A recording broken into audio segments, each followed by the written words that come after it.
Session 23 of Fundamentals of Financial Management of 4th semester BBA of Mangalore University. In this session, we shall study the problem on capital budgeting. Computation of cash flow after tax before depreciation or profit after tax before depreciation. Cash flow before tax less depreciation, we get the profit before tax, less tax, profit after tax, add back the depreciation, so we get the cash flow after tax but before depreciation. Now let us see the problem on capital budgeting decision. This will be asked for 16 marks. This is a question which was asked in October 2020. An investment proposal will cost rupees 4 lakh, will have a life of 5 years and no salvage value. Assuming straight line method of depreciation and tax rate is 50%. The estimated cash flows before depreciation and tax. Cash flow before depreciation and tax for every year it is given up to 5 years. We are required to compute the payback period, average rate of return. These are the traditional methods and modern techniques, NPV at 12% and profitability index at 12%.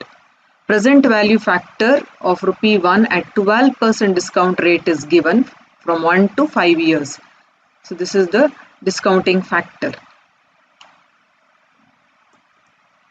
Now first we are required to find the depreciation. In this problem it is asked straight line method. So depreciation, cost of machines minus salvage value divided by life of assets in years.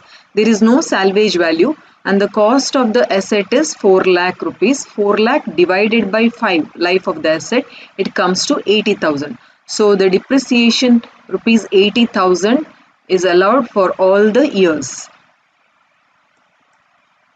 Now let us see the computation of cash flow after tax. In the problem, they have given for 5 years cash flow before tax. This is the value given in the problem.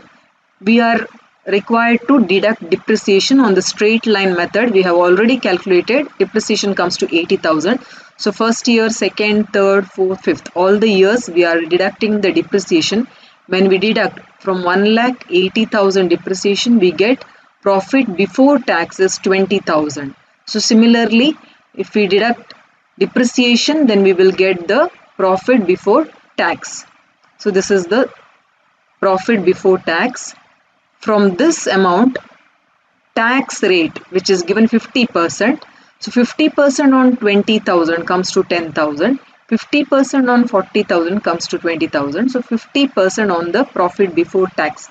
So this 50% tax is deducted and the balance is profit after tax. So 10,000, 20,000, 40,000, 60,000, 50,000 and the total of profit after tax is 1,80,000. This value is required to compute the average rate of return. So this is total here.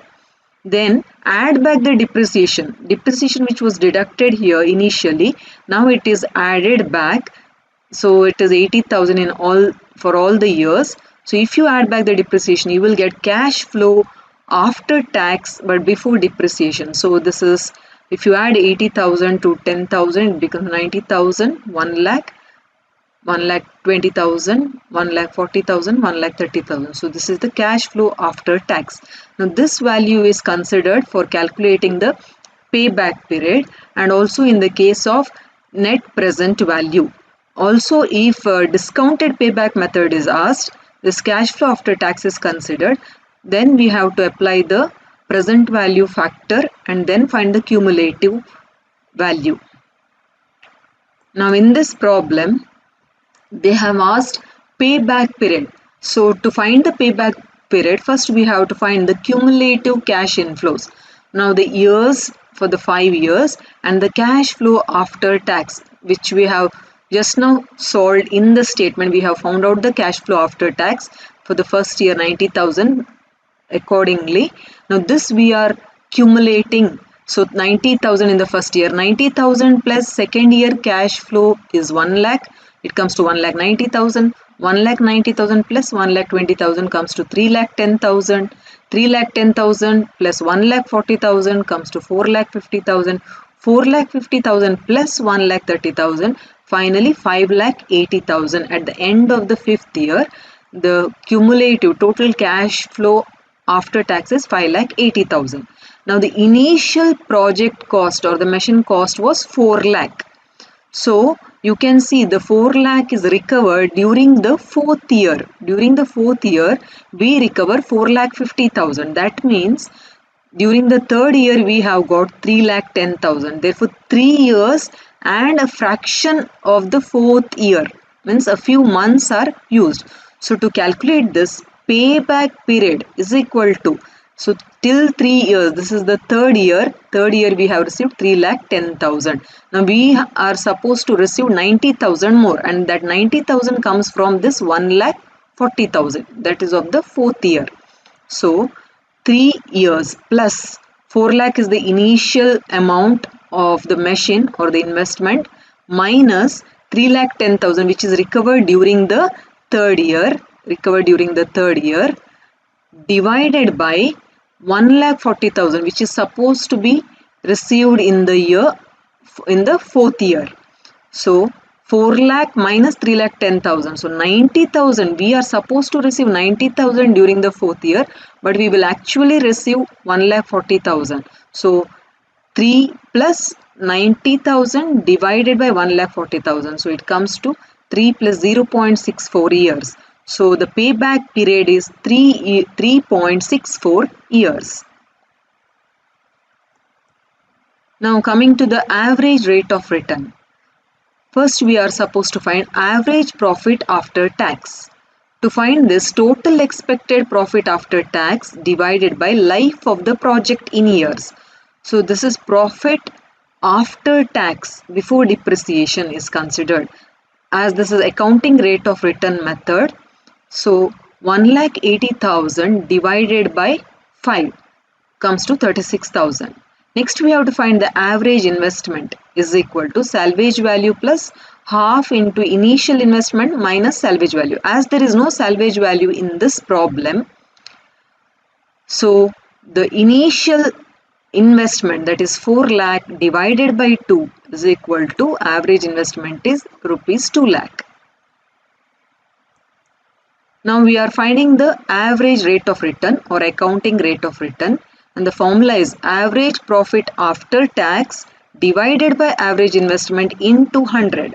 So average profit after tax is 36,000 we have calculated, and average investment is 2 lakh into 100 we get 18%. So we can decide that as the average rate of return of the project is 18%, which is higher than the minimum required rate of return, that is 12%, therefore this project can be accepted. Now let us see the next method. This is the modern technique, net present value at 12%. Now we are taking for the 5 years cash flow after tax, which we have calculated, and the present value factor at 12% is given 0.893 for the first year, second year, third, so like for the fifth year. Now we have to multiply this after the end of first year. When we receive 90,000, discounting this 90,000, we get the present value is 80,370. So we have to find the present value of cash flow after tax and then add it together. So the present value of cash inflow is 4,08,260. Now let us find the net present value. It is present value of cash inflows minus present value of cash outflows. Present value of cash inflows is after discounting we got 4,08,260 minus present value of cash outflow, that is 4 lakh rupees. So the difference, that is NPV, is 8,260. The project is accepted as the NPV is positive. Let us compute the profitability index at 12%. Just like NPV, now the profitability index is present value of cash inflows divided by present value of cash outflows. present value of cash inflows is 4,08,260. When you divide it by 4 lakh rupees, we get 1.02. The project is accepted as the profitability index is more than 1.